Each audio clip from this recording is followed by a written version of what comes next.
Asalaamu calaykum daawadayaal kusoo dhawaada. Dabcan maanta waxaan ka hadli doonaa waa 24 jirkan reer France ee daafaca bidixda dambe uga ciyaari doona kana soo ciyaaray naadiga Lyon ee ay naadiga dalkaasi Spain ka dhisan ee Real Madrid ay soo saxeexatay xagaagan ee Fernand Mendy. Dabcan Fernand Mendy wuxuu dhashay bishii 6 sanadkii 1995 wuxuuna ku dhashay magaalada Moulin el Yalanis taas oo waqooyiga ka xigta caasimadda dalkaasi ee Paris ee dalkaasi France aan idhaahda isagoo ay dhaleen waalidiin soo galooti ah mise dalka France u soo haajiray.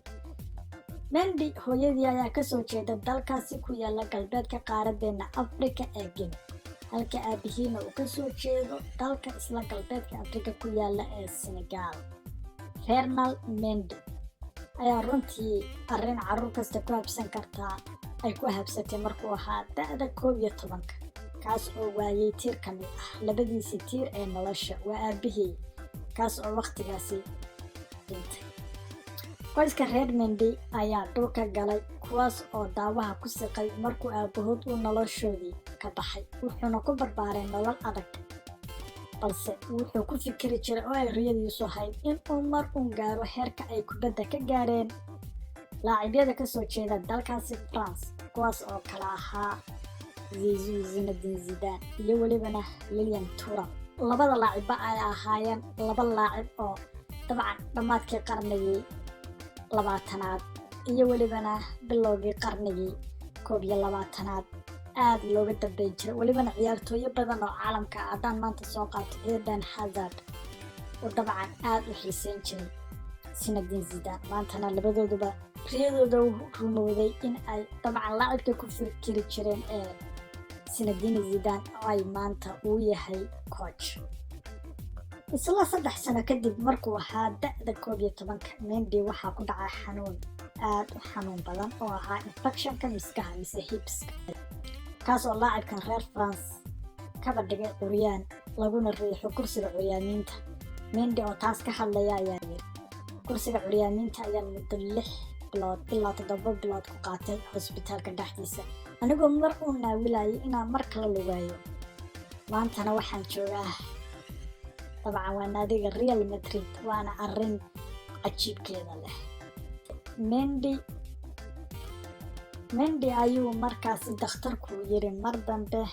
ciyaari maysid kubadda cagta. Si walba ha ahaato Mendy ayaa maray daaweyn iyo soo kabasho waqtigeeda leh kaas oo dib u baranayay in uu mar kale uu ku lugeeyo labadiisii lixaad.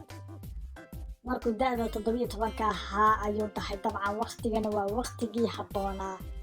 ee aad dib ugu laaban lahayd waayahaaga ciyaareed kol haddaad bogsatay balse naadiga ka midka ahaa ee PSG ayaa iska fasaxday taas oo ka dhigtay inuu laacibkan uu dib u soo wada bilaabo waayihiisii ciyaareed ee ay dabcan xanuunku ka hagiyay. Mendy ayaa u tafaxaytay dhankaas iyo koox yar oo France ka dhisan oo lagu magacaabo Mantius sanadkii 2012-2013 balse kumuna sii nagaanin isla sanadkaas ayuu u alaab gurtay koox lagu magacaabo Le Havre qaybteeda labaad mise biir halkaas uu ku soo bilowday nolol cusub. kooxdaas ka ciyaarta liigaaga labaad mise dabcan heerka labaad ee dalkaasi France 2 sano 2013 ilaa 2015 la joogay isagoo oo saftay 56 kulan dhaliyayna 1 gool. isla sanadkii 2015 ayay isla kooxda Le Havre balse qaybteeda waaweynka ah mise eeda ay la soo wareegtay halkaas ayuu 2 sano joogay isagoo u saftay 51 kulan dhaliyayna 2 gool. dabcan Le Havre ayaa ka ciyaaraysay waa liiga labaad mise qaybta labaad. kooxda Lyon oo isla ka dhisan dalkaasi France kana ciyaarta heerka naadiyada koobaad ee Liga 1 ee dalkaasi France ayaa ka dulqaaday Mendy kooxda Atletico Madrid oo rabtay inay soo saxeexato laacibkan balse kooxda Lyon ayuu ka doortaan idhaahday taas oo kooxda Lyon ay bishii 6 ee sanadkii 2017 ay soo saxeexatay laacibka khadka daafaca bidix ka ciyaara kuna soo saxeexatay dabcan lacag dhan 5 milyan iyo 1 milyan oo dheer ahayd taas oo Mendy kooxda ku sii hayn lahayd muddo 6 sanadood ah. kooxda Lyon ayuu u sabtay 79 kulan dhammaantood tartamada kaas oo dhaliyay 3 gool. Mendy ayaa indhaha naadiyada waaweyn ee reer Yurub soo jiitay kaas oo qaab ciyaareedkiisa qurxoon ee daafaca soo bandhigay isaga oo wacdaro la yaab leh ka dhigay ciyaartii ay kooxdiisa Lyon ay Champions League la ciyaaraysay kooxda hanatay koobka Premier League xagaagii hore ee 2018-2019 ee Man City taas oo ay Lyon 2 mar ay Man City la ciyaartay heerka guruubyada ee Champions League ay dabcan ay mar Lyon dubatay kooxdaasi Man City marna ay barbaro galeen. bishan aynu ku jirno 12keedii ayay kooxda reer Spain ee dabcan Real Madrid ay soo saxeexdeen laacibkan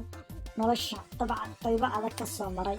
ee reer France iyaga oo ku soo saxeexday adduun lacageed oo dhan 48 milyan